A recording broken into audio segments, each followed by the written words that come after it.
నీ ప్రజల పక్షంభూగా యుద్ధములు చేసిన దేవా, నీ ప్రజల పక్షంభూగా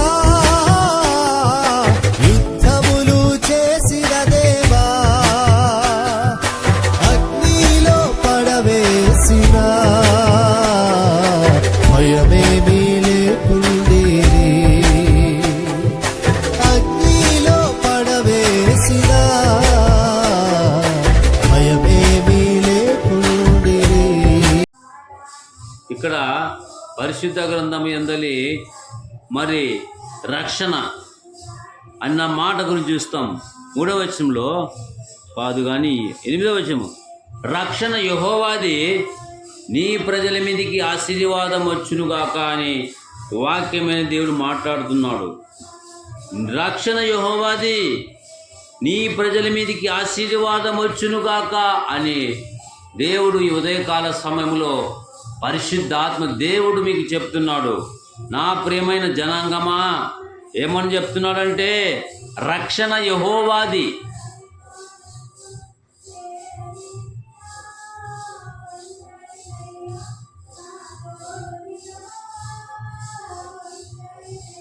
ఎవరిదంటే ప్రియ జనాంగమా, మరి రక్షణ యెహోవాది, మరి నీ ప్రజల మీదికి ఆశీర్వాదములు, మరి శాపములు దీవెనలు నీ చేతిలో ఉన్నాయంటాడు. అంటే రక్షణ యెహోవాది, నీ ప్రజల మీదికి ఆశీర్వాదములు వచ్చునని కీర్తన గ్రంథం 3వ అధ్యాయము 7వ వచనంలో వాక్యమైన దేవుడు మాట్లాడుతున్నాడు. ఎందుకంటే దేవుడు చెప్తున్న మాటల్ని ఆలకిస్తే ఇక్కడ రక్షణ అన్నది దేవుని సంకల్పం, దేవుడు ఉచితమైన ఇచ్చేటువంటి భాగ్యమైన మరి అవకాశాన్ని. అదే కీర్తన గ్రంథములు 3వ అధ్యాయము 1వ వచనం చూస్తే, యెహోవా నన్ను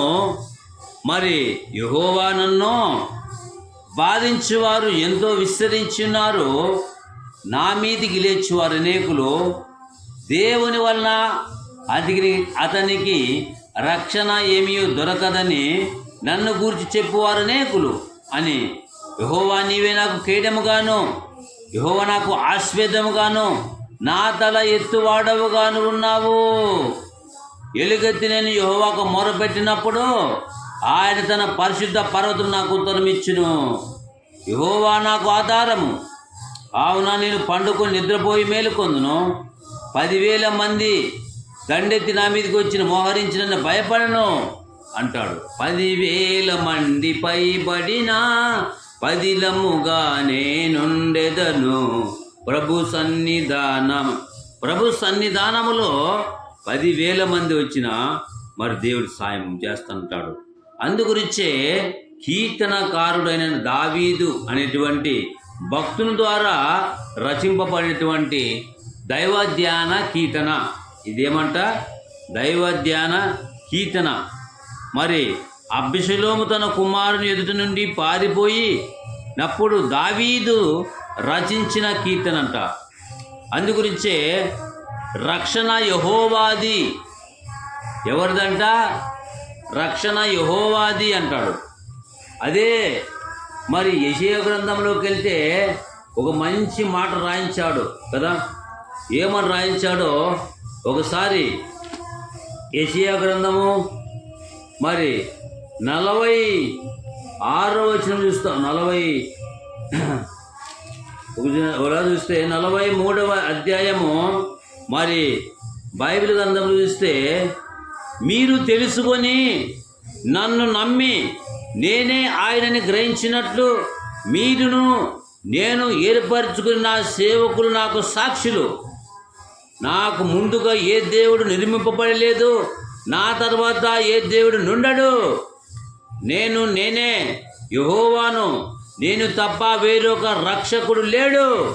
ప్రకటించువాడు నేనే, రక్షించువాడు నేనే, దాన్ని గ్రహించువాడు నేనే. ఏ అన్య దేవత మీలో నుండలేదని వాక్యమైన దేవుడు మాట్లాడుతున్నాడు. ప్రియులారా, చూడండి, రక్షణ యెహోవాది, నీ ప్రజల మీదికి ఆశీర్వాదం వచ్చునుగాక. ఎవరికి ఆశీర్వాదం? దేవుని యందు భయభక్తులుగా ఉన్నవారికి ఆశీర్వాదం. అదే యెషయా గ్రంథం 43వ అధ్యాయంలో చూస్తున్నాడు పిల్లరా. మరి నేను తప్ప వేరే దేవుడు లేడు, నేను తప్ప వేరే దేవుడు లేడు అంటాడు కదా. నేనే రక్షకుడు, నేనే ప్రకటించేవాడు, నేనే సేవకుని, రూఢిగా ఉండి మాట్లాడేవాడు అంటాడు పిల్లరా. ఈ లోకం ఎంతమంది దేవుడు తన సేవకుల ద్వారా మాట్లాడుతున్నాడు అంటే, ఇందులో దేవుడు తన నోటికి బూరగా ఉండి మాట్లాడుతున్నాడు. ఈ ఉదయకాల సమయంలో మిలిటి కాలనీ జనాంగమా, నేనే రక్షకుడు అంటున్నాడు, నేనే దేవుడు అంటున్నాడు. నీవు ఆయన వైపు తిరగతావా? తిరిగితే ఆశీర్వాదం. అందుగురించే ఆయన వైపు తిరగాలంటాడు కదా. ఈరోజు మరి రక్షకుడు తండ్రి అయిన దేవుడు, ఆయన రక్షించడానికి సిద్ధంగా ఉన్నాడు.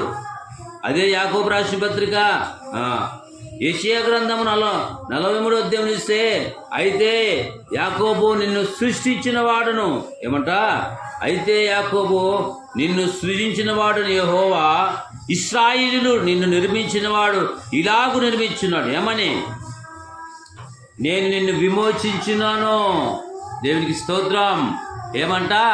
నేను నిన్ను విమోచించున్నాను. ఎట్లా? రక్తం ఇచ్చుకున్నాడు ఆయన ప్రాణం పెట్టాడు కదా. కొత్త నిబంధనలు యేసయ్య కనబడుతున్నాడు, ప్రాణం పెట్టడానికి వచ్చాడు రక్షకుడు. అందుగురించే దేవుడు చెప్తున్నాడు ఏమని? భయపడకము, పేరు పెట్టి పిలిచిన్నాను, నీవు నా సొత్తు. కాబట్టి నీవు జలములో పడి దాటినప్పుడు నేను నీకు తోడైందును, నదుల్లో పడి వెళ్ళినప్పుడు అవి నీ మీద పొర్లిపారును, నీవు అగ్ని మధ్య నడుచున్నప్పుడు కాలిపోవు, జ్వాల నిన్ను కాల్చవంటున్నాడు కదా. అందుగురించి యెహోవా, నేను నీకు దేవుడను, ఇశ్రాయేలు పరిశుద్ధ దేవుడని నేనే, నిన్ను రక్షించువాడు నేనే, నీ ప్రాణ రక్షణ క్రయముగా ఐగుప్తులకు ఇచ్చిన్నాను, నీకు బదులు కూషునకు శేబానికి ఇచ్చిన్నాను అంటాడు కదా. నా దృష్టికి ప్రియుడివై గరుడవై ఉన్నావని కూడా దేవుడు చెప్తున్నాడు మనకి. ఎంత గొప్ప దేవుడు! దేవుడికి స్తోత్రములు కలుగును గాక. ప్రియులరా, రక్షించడానికి రక్షకుడై వచ్చాడు తండ్రి అయిన దేవుడు ఈ లోకానికి. మరి పంపబడిన వాడే ప్రభువైన యేసుక్రీస్తు. హల్లెలూయా. అందుగురించే ప్రియ జనాంగమా, రక్షణ యెహోవాది. లోకంలో రక్షకులు ఉన్నారు. పోలీస్ డిపార్ట్మెంటే ఒక హోంశాఖ, ఒక మంత్రి మండలి, డీజీలు, ఎస్పీలు, కానిస్టేబుల్స్, పోలీస్ డిపార్ట్మెంట్, ఎస్ఐలు, డిఎస్లు, సిఐలు, వీళ్ళంతా ఎవరి కొరకు? ప్రజలకు సేవ చేయడానికి. నేరాలు, ఘోరాలు, అక్రమాలు, అన్యాయాలు, చీటింగ్లు జరిగినప్పుడు లోకంలో ఒక డిపార్ట్మెంట్ ఉంది, అది రక్షించడానికి. అంటే సెక్యూరిటీ కదా. సెక్యూరిటీ అంటే రక్షించడానికి కదా. ఆపదలో ఉంటే ఒక కాల్ నెంబర్ పెట్టినారు. ఏంది? ఎవరన్నా మంటలు కాలుతుంటే, కొట్టాలు, గడ్డివాములు తగులుతుంటే ఫోన్ చేస్తే రక్షిస్తారు. వచ్చి అగ్ని ఆర్పేస్తారు. ఎవరు? మరి ఒక ఫైర్. అదే మద్యపానానికి ఒక డిపార్ట్మెంటు, క్రిమినల్కి ఒక డిపార్ట్మెంటు, గొడవలు వీళ్ళంతా ఎవరు? రక్షించడానికి కదా. ఈ లోకంలో ప్రజలు రక్షించడానికి బలము లేని వారికి అండదండగా ఆశ్రయంగా ఉంటారు వాళ్ళు. పోలీస్ డిపార్ట్మెంట్లో సిన్సియర్గా పనిచేసేవాళ్ళు ఎంతమంది ఉన్నారు, ఎంతమంది లేరు. అందుగురించే వాళ్ళు మరి రక్షక భటులా లేకపోతే భక్షక భటులా? ఈరోజు పోలీస్ స్టేషన్లో అయితేనేమి, ఎక్కడైతే పేదలకు న్యాయం జరుగుతుందా లేదా? పేదలకి న్యాయం జరుగుతుందా లేదంటే బైబిల్ గ్రంథంలో. కానీ ఈ లోక సంబంధమైన రక్షకులు ఏం చేస్తారంటే, భూలోక రక్షకులు, ఆత్మ సంబంధమైన రక్షకుడు ప్రభువైన యేసుక్రీస్తు. అందుగురించే యెషయా గ్రంథం 1వ అధ్యాయం చూస్తే మరి ఇక్కడ ఉన్నట్టయితే ఏమైందంటే తెలుసా? మరి ఇక్కడ, అయ్యో నమ్మకమైన నగరం వేశ్య అనే దానిలో న్యాయం నిండి అది న్యాయముతో నిండిన నీతి దానిలో నివసించాను. ఇప్పుడైతే నరహంతకులు దానిలో కాపురం ఉన్నారు. 23వ వచనం చూస్తే పిల్లరా, నీ అధికారులు ద్రోహులు దొంగల సావాసము వారందరూ లంచం కోరుచు బహుమానం కొరకు కనిపెడతారంట కదా. బహుమానం అంటే బహుమానము కొరకు కనిపెట్టుకొని ఉంటారని మరి భక్తుడైనటువంటి యెషయా భక్తుడు చెప్తున్నాడు. ఏమని? నీ అధికారులు ద్రోహులు దొంగల సావాసులు వారు లంచం కోరుచు బహుమానం కొరకు కనిపెడు కదా. లంచం మాణిక్యం వరి ఉంటుందంట. ఈ లోకంలో రక్షక భటులని వాళ్ళు మరి ఎంతో పేదలకు న్యాయం చేయలేకపోతున్నారు. ఇందు గురించి ఇక్కడ ఏమంటాడు 23వ వచనములో, తండ్రి లేని వారి పక్షాన న్యాయం తీర్చరు, విధవరాండ్ర వ్యాజ్య విచారించరు. కాబట్టి ప్రియులరా, మరి నా విరోధి నేను పగ తీర్చుకుందని అంటాడు ఇక్కడ. వారు తండ్రి లేని వారి పక్షాన న్యాయం తీర్చరు, తండ్రి లేని వారి పక్షాన న్యాయం తీర్చరు, విధవరాండ్ర వ్యాజ్యం విచారింపరు. అవునా ప్రభు ఇశ్రాయేలు యొక్క బలిష్ఠుడు సైన్యం గది యెహోవా ఇలాగూ అనుకుంటున్నాడు, ఆహా నా శత్రువుల గురించి నేను ఇంకా ఆయాసపడుతును, నా మీదికి నా విరోధుల మీద నేను పగ తీర్చుకుంటున్నట్టాడు. ఎంత గొప్ప దేవుడు మనకి ఇచ్చాడు పిల్లరా. ఇంతకు అందుగురించి రక్షక భటులు అంటే పోలీస్ స్టేషన్లో పేదలకు అన్యాయం చేస్తే రక్షించడానికి వారు ఉంటారు. ఎవరు? పోలీస్ డిపార్ట్మెంట్లో వారు రక్షకులు కదా. రక్షక భటుల భక్షక భటులు అంటే కొంతమంది సిన్సియర్గా డ్యూటీ చేస్తారు రక్షించడానికి. దేవుడు మనకి ఎంతగానో మరి ఆత్మ సంబంధంగా మన ఆత్మను నరకాన్ని పోకుండా అగ్నిగుండం పోకుండా మరి తప్పించడానికి దేవుడే తన ప్రియ కుమారుని పంపించాడు పిల్లరా. అందుగురించే మరి రక్షణ అన్నది ఆయన నుంచే కలుగుతుంది. రక్షణ అన్నది ఆయన నుంచే కలుగుతుంది పిల్లరా. ఎప్పుడు? అందుగురించే రక్షణ కలుగుతున్నది ఆయన నుంచే. మనకి రక్షణ ఎవరు మనకు రక్షణ ఇవ్వలేదు కదా. ఎవరు రక్షణ ఎవరు? దేవుడి నుంచే మనకు రక్షణ కలుగుతుంది. అందుగురించే 24వ అధ్యాయం 11వ వచనం చూస్తే, చావుకై పట్టబడిన వారిని నువ్వు తప్పించము, నాశనమందు పడుచున్నా జోగుచున్న వారిని నీవు రక్షింపవా కదా. సామెతల గ్రంథం 24వ అధ్యాయము 11వ వచనంలో మరి నశించిపోతున్న ఆత్మలు ఎన్నో ఉన్నాయి, రక్షించిన బాధ్యత నీదే. నీ పక్కింటి వారు నశించి నరకాన్ని పోతే నీకు ఇష్టం లేదా? కాబట్టి అందుగురించే ఈ లోకానికి పరలోకం నుంచి భూలోకం ఎవరు మంచివారు కనపడలేదు. ఈ లోకాన్ని మరియమ్మ గర్భం నుంచి ఎందుకు వచ్చారు ఈ లోకానికంటే మరి రక్షణ యెహోవా నీ ప్రజల మీదకి ఆశీర్వాదం వచ్చును కాకని మరి భక్తులైన కీర్తనకారుడు చెప్పాడు. అదే రీతిగా తిమోతి 1:10 చూస్తే, పాపులను రక్షించడానికి యేసుక్రీస్తు నరుడు ఈ లోకానికి వచ్చాను. పాపులను రక్షించడానికి పాపాత్ములు ఉన్నారు. చిన్న పాపము పెద్ద పాపము, చిన్న కులము పెద్ద కులము లేదు. పాపులను రక్షించడానికి యేసుక్రీస్తు లోకానికి వచ్చాను. వాక్యము నమ్మదగినది, వాక్యము యోగ్యమైనది, వాక్యము యథార్థమైనది. అందుగురించే ప్రియులరా, మరి నీవు నేను మనం అందరము నశించిపోయే ఆత్మలు ఎన్నో ఉన్నాయి కదా. వారు రక్షించడానికి దేవుని చేతిలో పనిముట్టుగా సాధన వల్ల వాడబడాలని మహనీయుడు గలతీ రాసిన పత్రిక 6వ అధ్యాయము 2వ వచనం చెప్తాడు. ఏమంటే చూస్తే, మరి మీరు ఒకరి భారాన్ని భరించి క్రీస్తు నియమం కొనసాగించండి అంటాడు. అంటే ఒకరి భారాన్ని ఒకరు భరించాలా, క్రీస్తు నియమం కొనసాగించండి అంటాడు. మరి కొనసాగిస్తున్నామా? ప్రభువా ప్రభు అని పిలిచేవాడు పరలోక రాజ్యం చేరడు, నా తండ్రి చిత్తం చేయవాడే పరలోక రాజ్యం. చూడరా, ఈ లోకంలో బతికినంత కాలం ఆయన సేవ చేయాల, ఆయన కొరకు బతకాల. ఒకవేళ ఆయన చనిపోయినా కూడా ఆయన పని జరిగించేవారు ఎందరో ఉన్నారు. బ్రతుకుట క్రీస్తు, చావైన లాభము. నేను బ్రతికినంత కాలము ఆయన సేవ చేస్తున్నా. ఒకవేళ ఆయన పిలిస్తే ఆయన రాజ్యాన్ని ఆయన దగ్గరికి దిగుతాము. కాబట్టి మీరు కూడా మరణం వరకు నమ్మకంగా ఉండండి. రక్షింపబడిన మీరు నమ్మకంగా ఉండండి. మరణం వరకు నమ్మకంగా ఉండండి. నేను అంటాడు, క్రీస్తుని పోలి నడుచుకున్న ప్రకారం మీరు నన్ను పోలి నడుచుకోండి అంటున్నాడు. అందుగురించే ప్రియులరా, కాబట్టి చావైన బతకైన ఆయన కొరకు బతకాల. యేసు ప్రభుల వారు మీరు మీ పిల్లలు మీరు నా గురించి ఏడవకూడదు, మీరు మీ పిల్లల గురించి కన్నీటితో ఏడవండి, నశించిపోయి ఆత్మ ఇద్దరు. ఈరోజు తల్లిదండ్రుల మాటలు వినిపించుకోకుండా రాంగ్ రూట్లో పోతున్నారు కుమార్తెలు. అది మంచిది కాదు. అందుకు బాలుడు నడవడుతుడు మనకు నోరు మోడు పెద్దవాడని విడిచిపెట్టడు. పిల్లరా, దేవుని సన్నిధానానికి ప్రతి ఒక్క బిడ్డలు నడిపించాలా. అందుగురించి 100వ కీర్తనలు చూస్తే ఉత్సవగానం చేయొచ్చు ఆయన సన్నిధికి రండి అంటాడు. ఉత్సవం దేవుని సన్నిధానం దొరుకుతుంది. ఉత్సవగానం చేయొచ్చు ఆయన సన్నిధికి రండి అంటాడు. అందుగురించే ఎక్కడ నీ ఆత్మకు కావాల్సిన రక్షణ సందేశం, నీకు కావాల్సిన వర్తమానం దేవుడు అనుగ్రహిస్తాడు. అందుగురించి పిల్లరా, మరి ఇక్కడ చూసినట్లయితే 24:14 దుర్మార్గమును చూసి నువ్వు వ్యసన పడకము, భక్తిహీనులు మచ్చన పడకము, దుర్మార్గును ముందు గతి లేదు, భక్తిహీనులు దీపము ఆరిపోవును. భక్తిహీనులు దీపం ఆరిపోవును, నా దీపమును వెలిగించేవాడు నీవే అంటున్నాడు కదా కీర్తనకాడు.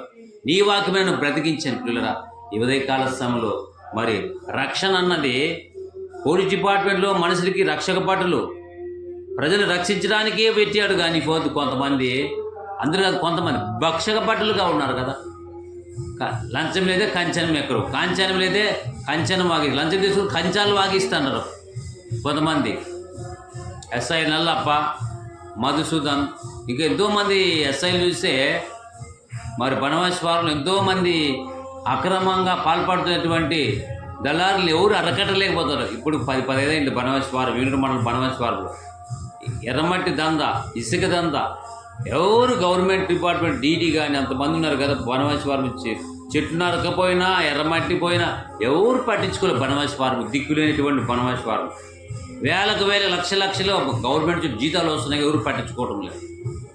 మరి పోలీస్ డిపార్ట్మెంట్ దగ్గర 10 కిలోమీటర్లు కూడా లేదు, 7 కిలోమీటర్లు ఏం చేస్తున్నారు? ఫోన్ చేసి చెప్తే కూడా ఫోన్ ఎత్తడం లేదు. ప్రాణాలు పోయినాక వాళ్ళు వస్తారు రక్షక భటులు. ప్రాణం పోయేటప్పుడు, అది ప్రాణం పోయినాక అప్పుడు చూడడానికి వస్తారు, ముందుగా రారు రక్షక భటులు. అని అలా భక్ష్యమని మీరు ఆలోచించారు. అందులో కొంతమంది కదా. కాబట్టి ఈ భూమి మీద మనం బ్రతుకుతున్నామంటే, ఆయన కొరకు మనం బతుకుతున్నామంటే దేవుడు మనకు రక్షకుని పెట్టాడు. ఎందుకు వచ్చాడు తెలుసా? రక్షించడానికి, అనేక ప్రజలను దేవుని వైపు తిప్పడానికి దేవుడు నీకు నాకు భాగ్యం ఇచ్చాడు. అందుగురించే మరి పిల్లరా, జ్ఞానం వలన ఇల్లు కట్టును, జ్ఞానం వలన ఇల్లు కట్టును, వివేకం వలన అది స్థిరపరచును. 24వ కీర్తన మరి సామెతల గ్రంథం 24:3 కనబడుతుంది. కాబట్టి జ్ఞానం చేత, జ్ఞానం వలన ఇల్లు కట్టబడును, వివేచన వలన అది స్థిరపరచబడును. తెలివి చేత దాని గదులు విలువగల రమ్యమైన సర్వసంపద నిండబడును. జ్ఞానం గలవాడు బలవంతుడుగా ఉంటాడు, తెలివి గలవాడు శక్తిమంతుడుగా ఉంటాడు. వివేకం గల నాయకుడు యుద్ధం చేయను, ఆలోచన చెప్పువారు అనేకులు. రక్షణ కవచము కదా, రక్షణ కవచం పోలీసు ఏ డిపార్ట్మెంట్ ఎవరైనా కావచ్చు. రక్షణ కవచములు. మూర్ఖునికి జ్ఞానం అందదు, గుమ్మముల యొద్ద అట్టివారు మౌన ఇందురు, కీడిచేవారు పన్నములు, పన్నువారికి తంటల వారిని పేరు పెట్టడం. పిల్లరా, అందుగురించే రక్షణ ఎవరి నుంచి ఇస్తారంట? అందుగురించే ఈనాడు చాలామంది దేవుని యొక్క వాక్యము సేవకులు ఎంతోమంది ప్రచారం చేస్తుంటారు. అది నీకు జీవం కనుక దాన్ని పొంది ఉంటామో అంటాడు కదా. కాబట్టి పిల్లరా, అందుగురించే మరి ఇక్కడ వాక్యం చెప్తుంది. ఏమని చెప్తుందంటే, అప్పుడు నీ దేహమునకు ఆరోగ్యము, నీ ఎముకలు సత్తువ, నీ రాబడేదో ప్రథమఫలము, నీ ఆశ భాగ్యం యెహోవాను కనపరచుము. అప్పుడు నీకు సాయం చేస్తాడు దేవుడు. ఈ యొక్క సమయంలో రక్షించడానికి 2 చేతులు చాచి, ఆయన 2 చేతులు చాచి నా వైపు తిరగండి అంటున్నాడు. నా వైపు వస్తావా? దేవుని వైపు తిరుగుతావా? దేవుని వైపు తిరిగి నీకు ఆశీర్వాదములు. అందుగురించే దేవుడు చెప్తున్నాడు కదా, నా ఆలోచన వినలేకపోయి నా గద్దెంపు వారు కేవలం ధృవీకరించింది. కాబట్టి వారు తమ ప్రవర్తనకు తగిన ఫలం అనుభవించేదరు, తమకు బెక్క సమగు వరకు తమ ఆలోచన అనుసరించేదరు. జ్ఞానం లేని వారు దేవుని విసర్జించి నాశనమగుదురు, బుద్ధిహీనులు క్షేమం కలిగి మైమరిచి నిర్మలమగుదురని వాక్యం చెప్తుంది. పిల్లరా, నా ఉపదేశమును అంగీకరించి సురక్షితంగా నివసించును. కాబట్టి 49:10 కూడా వారు నశించేదారు అనే మాట కనబడుతుంది. మీరు మారు మనసు పొందడం మీద అలాగే నశిస్తారు పిల్లరా. మారు మనసు పొంది ఆత్మఫలాలు పొందాలా. ఒకవేళ మీలో ఆత్మఫలాలు లేకుంటే ఆత్మఫలాలు పొందు, రక్షణ పొందుకుంటే నీకు ఆశీర్వాదములు. రక్షణ దేవుడిచ్చే ఉద్దేశం. కాబట్టి రక్షించిన వారిని 10 ఒక్కరికి సువార్త చెప్పాలా. నమ్మి బాప్తిసం తీసుకుని నమ్మని వారికి నరక శిక్ష విధింపబడి మార్కు సువార్త 16 చెప్తుంది పిల్లరా. అందుగురించి ఉదయకాల సమయంలో ఈ పునరుత్థాన దినాన దేవుడితో సూటికి మాట్లాడుతున్నాడు. రా కుమారుడా నా వైపు రా అంటాడు. మత్తయి సువార్త 11:20 చూస్తే, ప్రయాసపడి భారం మోచిన సమస్తమైన జనులారా మీరు నా యొద్దకు రండి, నేను మీకు విశ్రాంతి ఇస్తానంటాడు. మరి విశ్రాంతి ఇక్కడ రక్షింపడితే పరలోక రాజ్యం మీకు విశ్రాంతి ఉంటుంది. కొన్ని కోట్ల సంవత్సరాలు పరలోక రాజ్యం ఉంటుంది. నా కొరకు త్యాగం చేసావు, నా కొరకు ఇండ్లు అమ్మినావు, నా కొరకు నిందలు పడ్డావు, నా కొరకు దెబ్బలు తిన్నావు, నా కొరకు అవమానపడ్డావు, నా కొరకు ఎన్నో వ్యాధులు బాధలు అనుభవించావు. నా కుమారుడు రా అంటున్నాడు కదా. గొర్రెల్ని మేకలు వేరుపరిచినట్లుగా వేరుపరిచి దేవుని చేత ఆశీర్వాద వారా నా వైపు తిరగండి అంటాడు. అందుగురించే మరి రక్షణ పొందిన ప్రతి ఒక్కరూ కూడా దేవుని మాటల్ని గరిగి జీవించాలి కదా. సామెతల గ్రంథం 8:13 యెహోవా యందు భయభక్తులు లేనిట చెడుతనం అసహించుట గర్వము అహంకారము దుర్మార్గత కుటిలమైన మాటలు ఆయనకు అసహ్యము. రక్షణ పొందిన వారు ప్రతి ఒక్కరూ హృదయంలో దాపెట్టుకోవాలి. ప్రియులుగా యెహోవా యందు భయభక్తులు కలిగి ఉండటం వలన మనుషులు చెడుతనం విసర్జించదరని వాక్యమైన దేవుడు మాట్లాడుతున్నాడు కదా. అందుగురించే యెహోవా యందు భయభక్తులు కలిగినట చెడుతనం అసహించుటే గర్వము అహంకార దుర్మార్గత కుటిలేత మాటలతో నాకు అసహ్యములు అని వాక్యమైన దేవుడు మాట్లాడుతున్నాడు కదా. అందుగురించే దేవుడు ఈ ఉదయకాల సమయంలో మాట్లాడుతున్న మాట ఏంటంటే, ఇంకో మాటతో ముగించుకుందాం తెలుసా. ఇక్కడ మరి సామెతల గ్రంథం 8వ అధ్యాయం చూస్తే మరి ఇక్కడ 4వ వచనము, మానవులారా మీకే నేను ప్రకటించుచున్నాను, నరులకు నీకే నా కంఠస్వరం వినిపించుచున్నాను. జ్ఞానం లేని వారులారా జ్ఞానం ఎట్టిదైనా తెలుసుకొనుకొనుడి అంటాడు. జ్ఞానం నుండి సంపాదించుకోండి అంటాడు. ఇంత గొప్ప రక్షణ భాగ్యాన్ని మనం విని నిర్లక్ష్యం తప్పించుకునే ప్రసంగం. నువ్వు యాక్టర్ కావచ్చు, ధనవంతుడు కావచ్చు, నీకు ఎప్పుడు బిజీ మనిషి కదా. రక్షణ సంధించుకో, ఎవరికి అవసరంలే. కానీ మూస్తే పాతాళం తప్పించుకోవాలి. అందుగురించే ఈ భూమి మీద బతుకుతున్నామంటే ఆయన కొరకు బతకాలి పిల్లరా. అందుగురించే మరి మానవులారా నేనే మీకు ప్రకటించుచున్నాను, నలులారా నీకే నా కంఠస్వరం వినిపించుచున్నాను. జ్ఞానం లేని వారులారా జ్ఞానం ఎట్టిదైనా తెలుసుకొనుడి అంటాడు ఇక్కడ కదా. మరి 1వ అధ్యాయం చూస్తే వాక్యం చెప్తుంది ఏమని, మరి జ్ఞానము ప్రచురించుచు తెలియజేయుచున్నది ఎట్లనగా, జ్ఞానం లేని వారులారా మీరెన్నాళ్ళు జ్ఞానం లేని వరకు ఉండకూడదురు. అపహాసకులారా మీరెన్నాళ్ళు అపహాసం చేదురు. బుద్ధిహీనులారా మీరెప్పుడు బుద్ధిహీనులారా మీరెన్నాళ్ళు జ్ఞానం అసహించుకొందురు. నా గద్దింపుకు విని తిరుగుడి, ఆలకించుడు నా ఆత్మ మీ మీద కుమ్మరించిన నా ఉపదేశం మీకు తెలిపేదను. నేను పిలువగా మీరు వినకపోతిరి, నేను చేయి చాపగా ఎవరు లక్ష్య పెట్టకపోతిరి, నేను చెప్పిన బోధ ఏమీ మీరు వినక త్రోసి వేసితిరి, నేను గద్దింపకు లోపడకపోతిరి. అపాయం వచ్చి నవ్వుతానంట, అయ్యా కాలుతున్నాం బాధలు కష్టాల్లో ఉంటే రక్షించడు ఆయన. మీకు కష్టములు దుఃఖములు ప్రాప్తించడం నేను అపహాసం చేస్తానంటాడు దేవుడు. కష్టాలు బాధ ఈరోజు క్రైస్తవ జనాంగమా దేవుడు చేసిన ఆయన చేతులు సాపుతున్నాడు. తండ్రి దేవుడికి మొరపెడుతున్న యేసుప్రభువు వారు రక్షణ పొందలేని వారి గురించి ఈ ఉదయకాల సమయంలో మరి నీకు కష్టములు దుఃఖములు ప్రాప్తించి నిన్ను వచ్చినప్పుడు నేను అపహాసం చేశాను.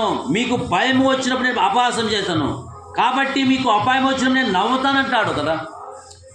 నేను చెప్పిన బోధ ఏమీ మీరు వినక త్రోసివేతిరి, నేను గద్దెంపగా లోపడకపోతిరి, కాబట్టి మీకు అపాయం కలుగునప్పుడు నేను నవ్వుతానంటాడు.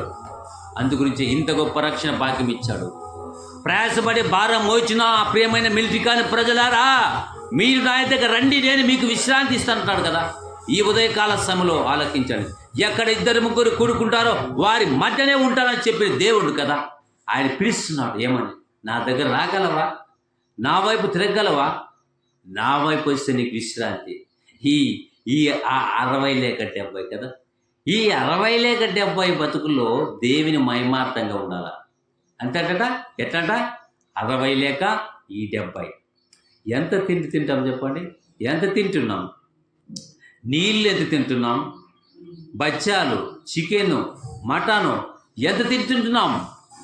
ఇవన్నిటి గురించి తినేవాటివన్నీ, ఈ తినినవన్నీ, కడపకి తినినవన్నీ రోజు లెక్క, ప్రతి వానికి వాడిని బట్టి లెక్క అప్పచెప్పేవాల్సి ఉందంట కదా. ఒకసారి ఆలోచిస్తాం పిల్లరా, మన జీవితంలో ఎంత దేవునికి ఎంత మనం కలిగి ఉన్నాం? మన జీవితంలో దేవుని కొరకు మన జీవితాలు ఉన్నాం. ఒకసారి భూమండం దాటిపోతే పరిస్థితి ఏముంటుంది? పాత్ర రక్షింపబడలేని వాళ్ళకి, రక్షణ లేని వారికి, రక్షింపబడలేని వారికి మరి ఓసారి పరిస్థితి చనిపోతుంది. నమ్మి బాప్తిస్మం నమ్మని వారికి శిక్ష. చెప్పడమే మా కర్తవ్యం. మ్యూజికాలి 1-2-3 రాని చెప్పడం మా కర్తవ్యం. చెప్పడం మా కర్తవ్యం. మీరు మారు మనసు పొందండి, సువార్త నమ్మండి. వారికి తగిన వారి ఫలం బట్టి వారి ప్రతిఫలము వాళ్ళు దేవుడిస్తాడు. అందుగురించే రక్షణ యెహోవాది నీ ప్రజల మీదికి ఆశీర్వాదం వచ్చునుగాక. రక్షకుడు నేను తప్ప వేరే దేవుడు లేడు, నేనే రక్షకుడు అంటున్నాడు కదా. నేనే తప్ప వేరే దేవుడు లేడు అంటాడు కదా. అందుగురించి పిల్లరా, మరి దేవుడి వలన అతని రక్షణ ఏమీ దొరకదని నన్ను గూర్చి చెప్పువారు అనేకులు. యెహోవా నీవే నాకు కేడెము, నీవే నాకు అతిశ్వేదుగాను నా తెలియత వాడుగా ఉన్నావు. ఇటువంటి దేవుడు మనకు దొరికాడు, రక్షించడానికి సంసిద్ధులుగా ఉన్నాడు. ఆయన కొరకు బతకగలవా? ఎప్పుడు పనేనా? బిజీ. యేసుప్రభు కంటే బిజీ లేకపోలేదు. బిజీ మనసులు కదా. దేవుడిని లెక్క అడుగుతాడు. ఏం చెప్తావు? ఆ రోజు ఎన్నాళ్ళు దేవునికి దూరంగా ఉంటావు? ఎన్నాళ్ళ మటుకు దేవుణ్ణి తెలుసుకోలేని స్థితిలో ఒకసారి ఆలోచించండి పిల్లలు. అందు గురించి దేవుడు చెప్తున్నాడు. రక్షణ కీర్తన గ్రంథం 3:8 రక్షణ యెహోవాది నీ ప్రజల మీదికి ఆశీర్వాదం వచ్చునుగాక. ఆశీర్వాదం ఇచ్చేవాడు ఆయన. అందుని బట్టి దేవాది దేవుడు మనకు రక్షణ ఇచ్చే దేవుడు. మరి ఎవరైనా సరే ఈ భూమి మీద 6 నేల మీద పుట్టిన మనము దేవుని నమ్మి నడుచుకోకుండా ఇష్టమైన బతి తన బాప్తిజం లేకుండా చనిపోతే మాత్రము ఎక్కడంట? పాతాళమే. ఆ పాతాళం ఒకసారి వీడియో చూస్తే మీకు అర్థమవుతుంది. చూడండి. పాతాళంలో ఆత్మల ఆర్తనాదం, భూలోకంలో సువార్తల సునాదము. పాతాళంలో ఆత్మల ఆర్తనాదం, భూలోకంలో సువార్తల సునాదము. మించుతుంది సమయం, పొంచియుంది ప్రమాదం, ఎంచుకో స్వర్గం నరకం. మించుతుంది సమయం, పొంచియుంది ప్రమాదం, ఎంచుకో స్వర్గం నరకం. గమనించుకో ఎటు నీ పయనం. పాతాళంలో ఆత్మల ఆర్తనాదం, భూలోకంలో సువార్తల సునాదము. పాతాళంలో ఆత్మల ఆర్తనాదం, భూలోకంలో సువార్తల సునాదము.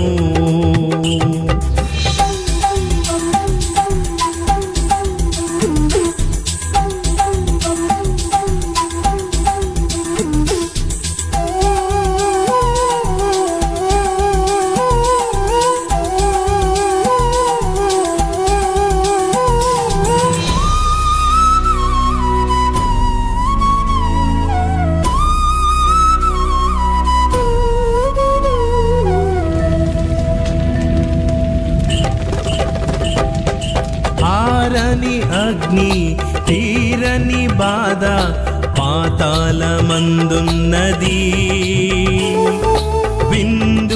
వినోదం బంధు బలగం ఈ లోకమందున్నది. ఆరని అగ్ని తీరని బాధ పాతాళమందున్నది. విందు వినోదం బంధు బలగం ఈ లోకమందున్నది. రక్షణను పొందమంటే పొందుకోరు ఇక్కడ, రక్షించేవారు లేక రోధిస్తారక్కడ. రక్షణను పొందమంటే పొందుకోరు ఇక్కడ, రక్షించేవారు లేక రోధిస్తారక్కడ. పాతాళంలో ఆత్మల ఆర్తనాదం, భూలోకంలో సువార్తల సునాదము. పాతాళంలో ఆత్మల ఆర్తనాదం, భూలోకంలో సువార్తల సునాదము.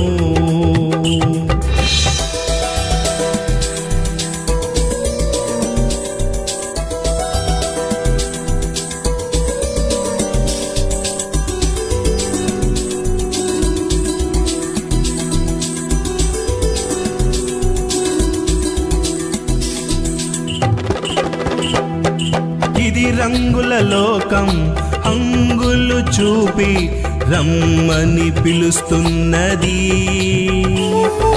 వాక్యము ద్వారా దేవుడు పిలచిన దీలోకం వినకున్నది. ఇది రంగుల లోకం అంగులు చూపి రమ్మని పిలుస్తున్నది. వాక్యము ద్వారా దేవుడు పిలచిన దీలోకం వినకున్నది. ప్రజల కొరకు పాతాళం నోరు తెరచుకున్నది. ఎంత చెప్పినా లోకం కళ్ళు తెరువకున్నది. ప్రజల కొరకు పాతాళం నోరు తెరచుకున్నది. ఎంత చెప్పినా లోకం కళ్ళు తెరువకున్నది. పాతాళంలో ఆత్మల ఆర్తనాదం, భూలోకంలో సువార్తల సునాదము. పాతాళంలో ఆత్మల ఆర్తనాదం, భూలోకంలో సువార్తల సునాదము. మించుతుంది సమయం పొంచియుంది ప్రమాదం, ఎంచుకో స్వర్గం నరకం. మించుతుంది సమయం పొంచియుంది ప్రమాదం, ఎంచుకో స్వర్గం నరకం. గమనించుకో ఎటు నీ పయనం. పాతాళంలో ఆత్మల ఆర్తనాదం, భూలోకంలో సువార్తల సునాదము. పాతాళంలో ఆత్మల ఆర్తనాదం, భూలోకంలో సువార్తల సునాదము. చూశారు, విన్నారు కదా పాతాళం ఎంత భయంకరమైందో. ఆ పాతాళం తప్పించుకోవాలంటే యేసు ప్రభు దగ్గరకు వచ్చి, ప్రభువా నేను పాపినయ్యా, నా పాపాలు క్షమించే క్షమిస్తాడు. ఇందాక విన్నారు కదా, వేదన బాధన కన్నీళ్ళు, అగ్గి ఆరదు పురుగు చావదు, రక్షణ యెహోవాది, నీ ప్రజల మీదకి ఆశీర్వాదం వస్తుంటుంది. మరి దేవుని దగ్గర రాగలవా? ఈ మాటలు విన్నా నీవు ఒకసారి ఆలోచించండి. ఒక్కసారి కన్ను మూస్తే పాతాళము, కన్ను తెరిస్తే కన్ను మూస్తే అక్కడ దేవుని పరదేశంలో పోవాలి. కన్ను మూస్తే దేవుని పక్కన పెట్టిస్తాను సరిపోతే పాతాళం వేదనకరం. ఒకసారి ఆలోచించుకుని, రక్షణ నిన్ను రక్షిస్తాను అంటాడు. నువ్వు రక్షిస్తానన్నావు, నువ్వు ఆయన దగ్గర రాగలవా? ఇంత గొప్ప రక్షణ భాగ్యాన్ని విని నిర్లక్ష్యం తప్పించుకోలేము. ఆయన కొరకు జీవితాలు జీవించాలి. తలవంచండి, ప్రార్థన చేసుకున్నాం. కృపా సత్య సంపూర్ణైన మా ప్రియ పరలోకపు తండ్రి, నీ పాదాలు పొందనాలు. రక్షణ మీది నుంచే వచ్చిందయ్యా. ఈ మిల్కి కాలి ప్రజల ద్వారా, మైక్ సిస్టమ్ ద్వారా ఎవరైతే విన్నారో విన్న బిడ్డలందరి కొరకు ప్రార్థిస్తుంది. దేవా సాంచదయ్యా, ఎక్కడ 2-3 ఉంటారో అక్కడే ఉంటున్న మాట దేవునికి వందనాలు.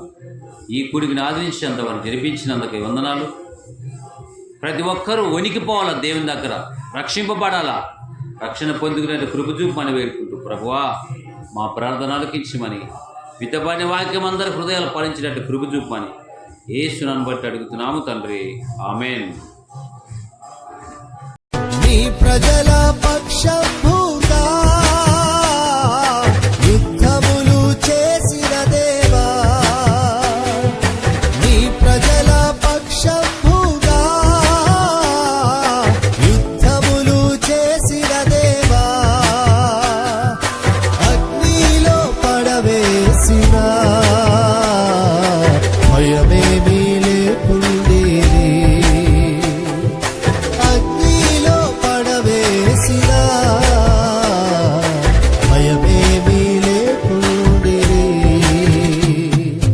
యెహోవా నీ నామము ఎంతో బలమైనది, ఎంతో బలమైనది.